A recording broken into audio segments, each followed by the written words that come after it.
আজকে কিন্তু অন্যভাবে পোলট্রির মাংস রান্না করা হবে, তোমরা দেখতে থাকো। এখানে 500 গ্রাম পোলট্রির মাংস আছে, ছোটো পিস পিস করে কেটে নেব, একটু বড় সাইজের পিসগুলো আছে কি না। এখানে পেঁয়াজ, একটা রসুন, মানে পেঁয়াজটাও কেটে নিব, রসুনটাও মানে এমনি ছুটিয়ে দিয়ে দেবো। এখানে মাংসটা জলের মধ্যে দেওয়া হয়েছে। এবার পেঁয়াজ, রসুনটা আর কাঁচা লঙ্কা আর একটা টমেটো কিন্তু দেওয়া হয়েছে, কিন্তু একসঙ্গে ধুয়ে গ্যাসের মানে কড়াইটা চাপিয়ে দেওয়া হয়েছে। তেলটা গরম হলে একসঙ্গে সবগুলো দিয়ে দেবো, তেলের মধ্যে ফেলে দেবো একসঙ্গে। দেখো তেলটা গরম হয়ে গেছে, এবার দিয়ে দেবো একসঙ্গে, মানে পেঁয়াজ, রসুন, কাঁচা লঙ্কা, একটা টমেটো, মানে মাংসের সঙ্গে একসঙ্গে ধুয়ে পরিষ্কার করে একসঙ্গে দেওয়া হলো।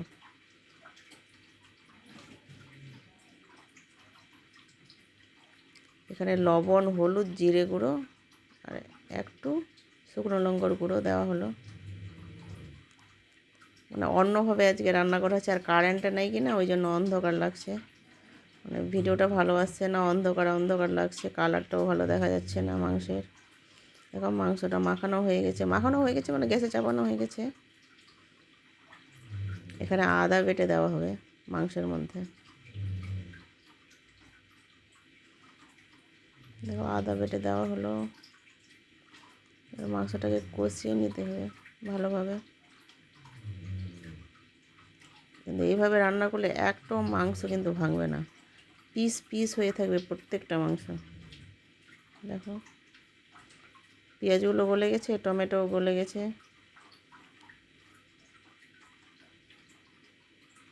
দেখো একটু কষিয়ে নেবো ভালো করে।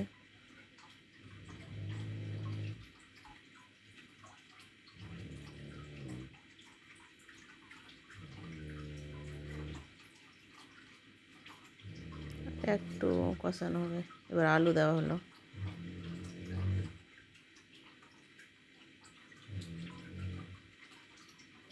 যে আলু দিয়ে রান্না করা হবে মাংসটা, খেতেও কিন্তু খুব সুন্দর এভাবে রান্না করলে।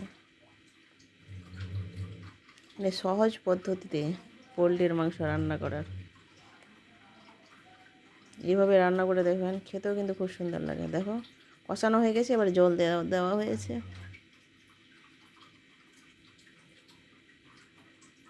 এবার ঢেকে দেওয়া হলো।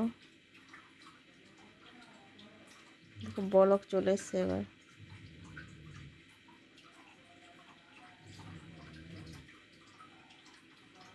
মানে সহজ পদ্ধতিতে পোলট্রির মাংস রান্না করা।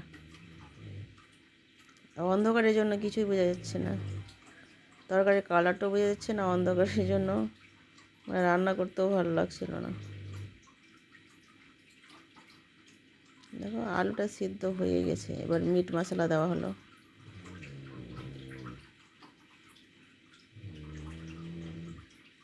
খেতেও কিন্তু খুব সুন্দর হয়েছিল তরকারিটা, এভাবে রান্না করে দেখবে, দারুণ লাগবে খেতে। দেখেন কি এরকম লাগছে কালারটা। এখানে ভিডিওটা শেষ করলাম, আল্লাহ হাফেজ।